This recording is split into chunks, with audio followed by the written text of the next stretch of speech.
sejamos as vivas testemunhas da presença bonita de Deus no mundo. A liturgia deste domingo nos provoca profundamente. A primeira leitura do livro de Provérbios vai nos dizer que Deus é o nosso grande defensor. Quando a injustiça se apresenta diante de nós, quando os critérios injustos pesam sobre a nossa caminhada, Deus é na nossa vida, Ele é o nosso grande defensor, porque dele brota um coração profundamente misericordioso, e a régua, a medida que Deus usa, é a misericórdia e a justiça. E Paulo, na segunda leitura, vai mais além. Paulo chama a atenção da comunidade para dizer que a verdadeira comunidade cristã deve ter os seus olhos, deve ter a sua vida, os seus sentidos voltados para os empobrecidos. Porque são os empobrecidos, os prediletos de Deus, os herdeiros do reino. Irmãos e irmãs, quão duras são essas palavras para nós. Porque nos faz voltar para a dinâmica da nossa comunidade e se perguntar: aonde estão os empobrecidos da nossa comunidade? Aonde e como nós estamos dispostos a fazer da nossa vida um instrumento de acolhida, de proteção, de ressurreição no sentido profundo de devolver a dignidade destes e destas? O Evangelho, a comunidade de Marcos, vai nos ensinar que a mensagem libertadora de Jesus não pertence à comunidade jesuânica. A mensagem de salvação, ela é universal. Jesus nos ensina que a sua palavra de vida, a sua presença libertadora deve estar com todos aqueles e aquelas que precisam. Integrar no amor as pessoas excluídas para que, na plenitude desse amor, nós sejamos curados pela ação amorosa do Espírito Santo, curados de nossa cegueira, curados de nosso silêncio, curados das dores que tiram de nós a dignidade. E assim, como comunidade de irmãs e irmãos, possamos de fato reconhecer a urgência de que todas as vidas importam. Jesus nos mostra que, ao deixar a Galileia e indo em direção ao território estrangeiro, quer anunciar de forma mais ampla o seu projeto libertador do seu Pai, o seu reinado que se estende, o seu amor para todos e todas, sem fronteira, nem de raça, nem de religião, nem de condição social, política ou econômica. É provável que Marcos nos fale desta passagem de Jesus na região de Tiro e Sidônia, onde hoje se encontra o Líbano, para confirmar a presença das comunidades cristãs que ali existiam, lá pelos anos 70 do primeiro século, no qual, neste momento, este Evangelho foi escrito. Assim, o Evangelho nos traz a figura de Jesus e esse encontro com esse homem surdo e que mal podia falar.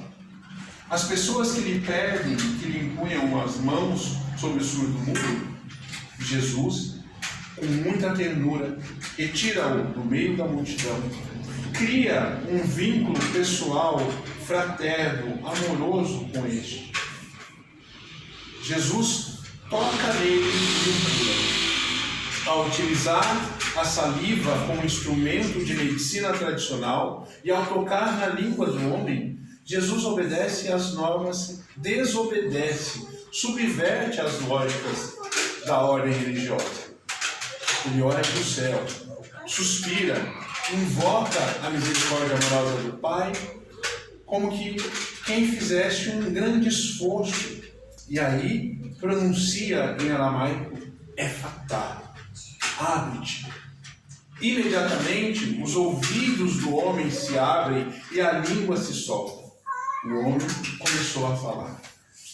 Através dessa cena, o Evangelho nos recorda algo bonito que está lá na mensagem do texto de Gênesis. Deus e insufla na primeira humanidade o seu sopro de vida. Jesus dá a uma pessoa estrangeira a vida nova e ao lhe dar a capacidade de escutar e de falar. No entanto, depois de curá-lo, ele proíbe-lhe de contar às pessoas. Mas por que essa clandestinidade? Nos perguntamos. É possível que Jesus tenha pedido segredo pelo fato de estar na Decápole, um território no qual ele não tinha apoio nenhum, e o anúncio do seu reinado divino pede, acima de tudo, o maior cuidado. Também pode ser que tenha feito isso para não ser confundido com algum milagreiro poderoso. Talvez aqui esteja a beleza da mensagem de Jesus.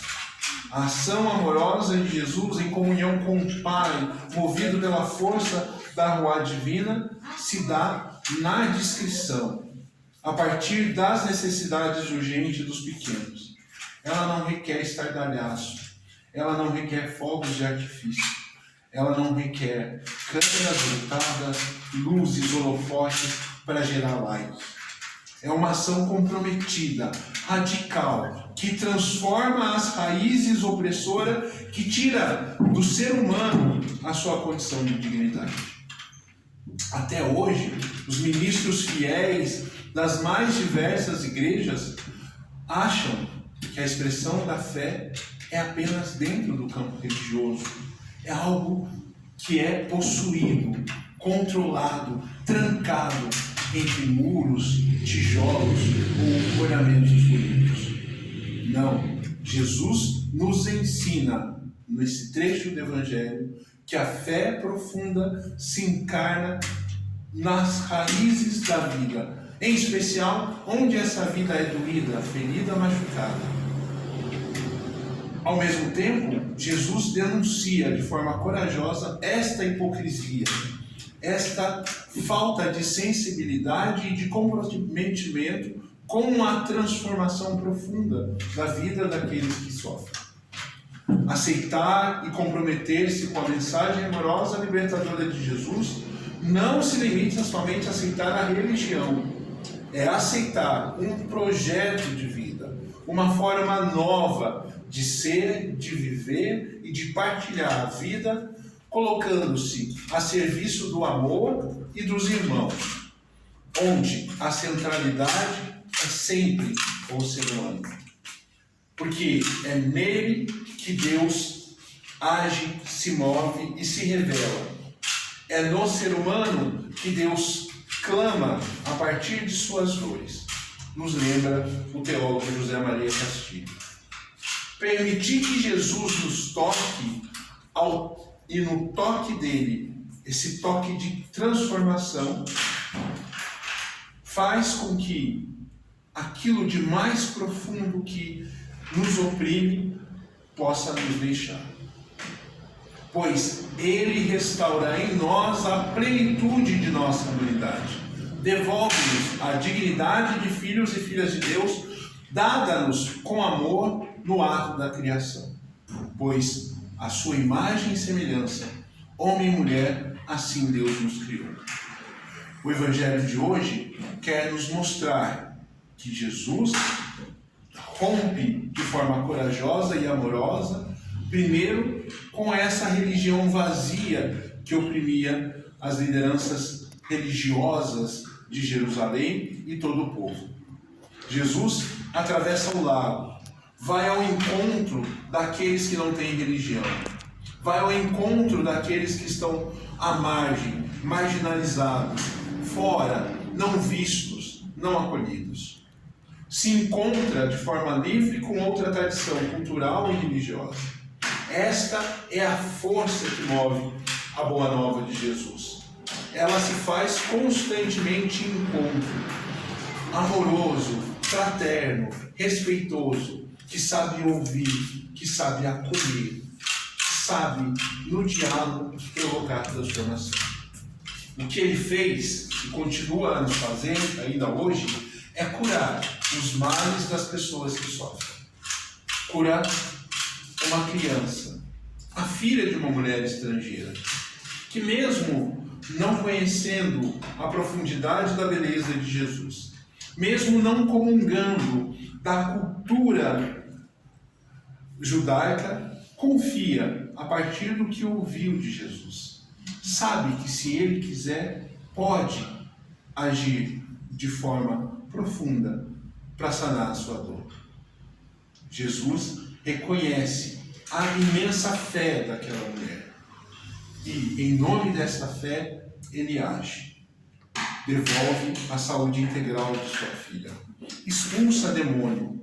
Expulsar demônio não é um ato mágico de algo personificado.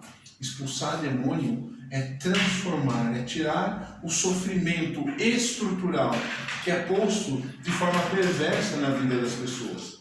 É devolver a dignidade, é devolver a cidadania, é devolver a plenitude, a integralidade do ser humano. O que Jesus fez foi um grande ato profundo, parecido com aquilo que Paulo Freire sempre nos ensinou. Ele nos mostrou que o essencial da educação parte primeiro da nossa capacidade de escutar.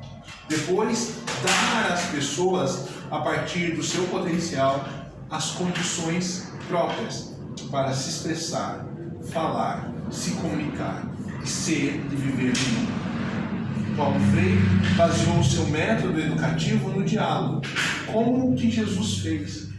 Em primeiro lugar, abriu os ouvidos do surdo-mudo.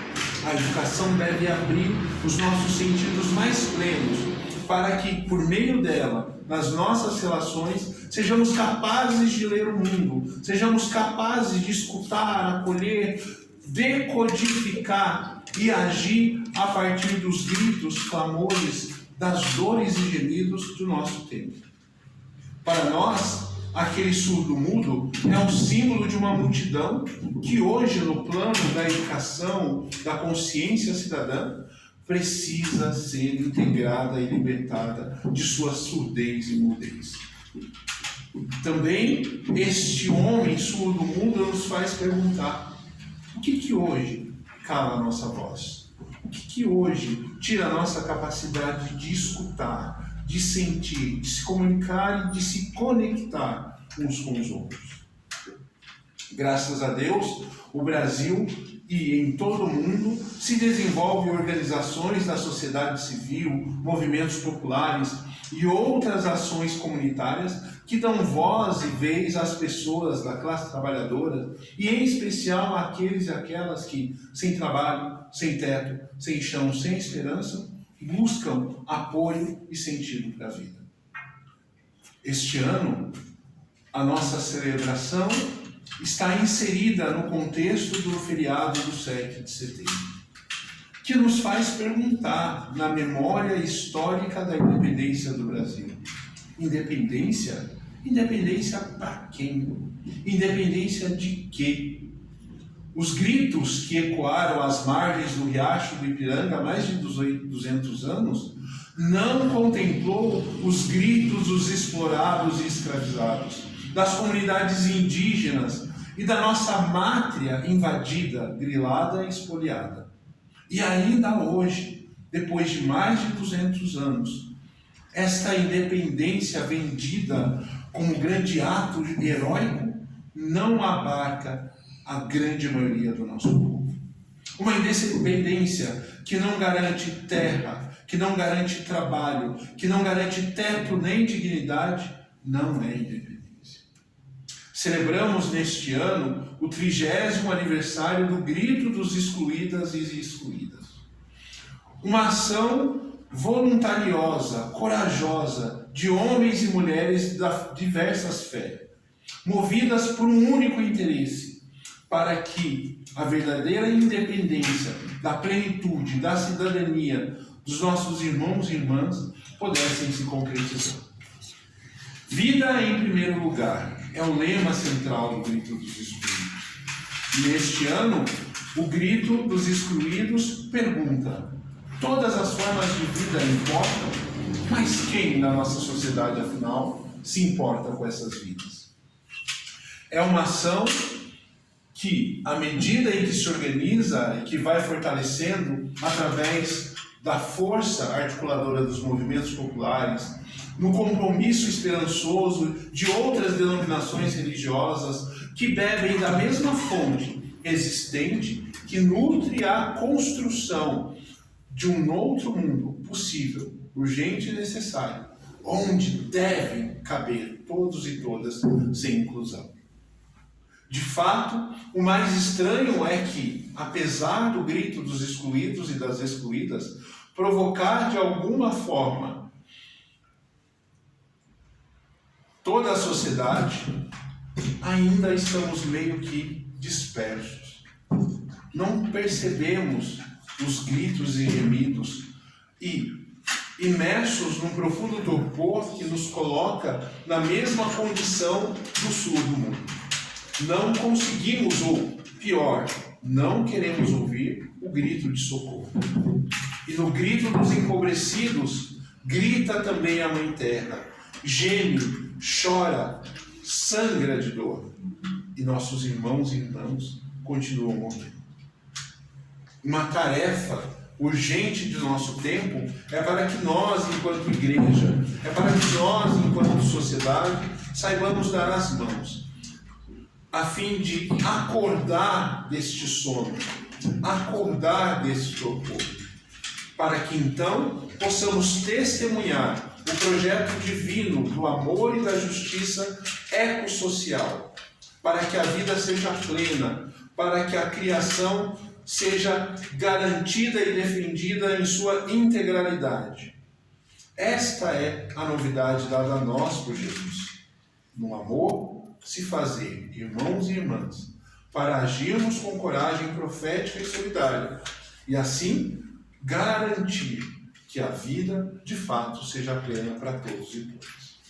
Somos chamados a ser curados por Jesus e consagrados para escutar o seu chamado profético, que diz à igreja ao mundo, esse Espírito que move em nós e nos envia a ser encontro acolhedor, comprometido na defesa dos nossos irmãos e irmãs, a fim de que o Brasil e o mundo possa ser um lugar pleno para todos e todas.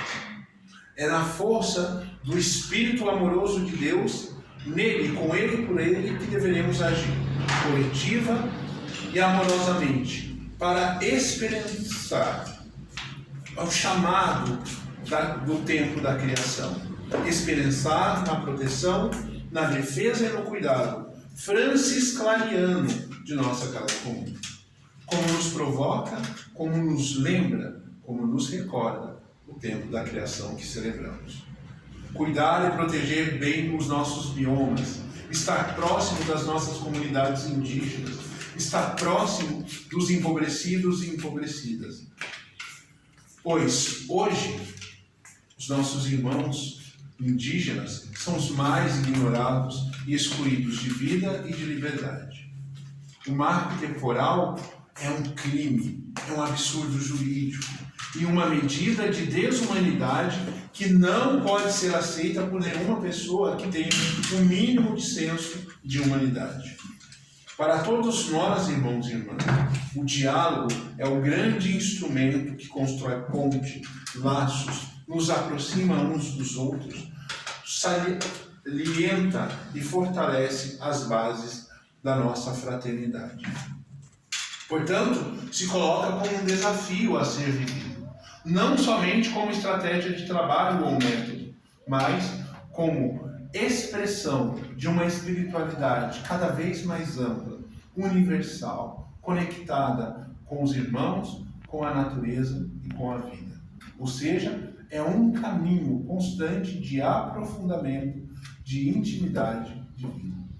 Só podemos dizer que vivemos o Evangelho quando nos inserimos nesse diálogo divino de Jesus com as outras culturas, com as outras religiões e com todo o ser humano.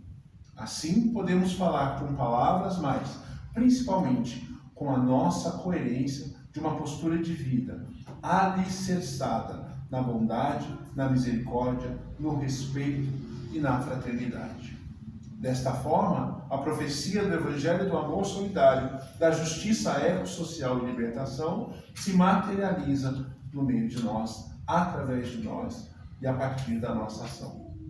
Que a força dinâmica e transformadora da Santa Rua Divina nos conduza a este movimento subversivo, resistente, potente e amoroso, de sermos comunidade fecunda de compaixão e de sede de justiça, a fim de que, onde a vida for ferida, ameaçada, machucada, que estejamos lá como sinais comprometidos do Deus materno, Criador, que conosco caminha.